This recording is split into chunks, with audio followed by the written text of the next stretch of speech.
నేను అనేక పాపాలు చేసిన వాడిని, నేను అనేక పాపాలు చేసిన దాన్ని, ఎవరు నన్ను ప్రేమించరు, ఎవరు నన్ను దగ్గర రానియరు, అందరూ నా పని అయిపోయింది అని నువ్వు అనుకుంటున్నావేమో.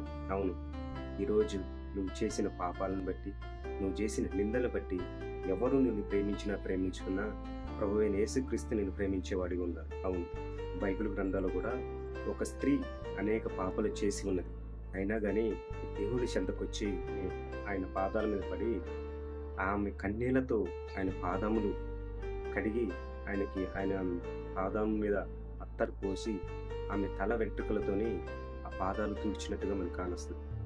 ఆమె ప్రేమించిన విధానాన్ని బట్టి ఆమె పాపాలు క్షమించబడ్డాయి.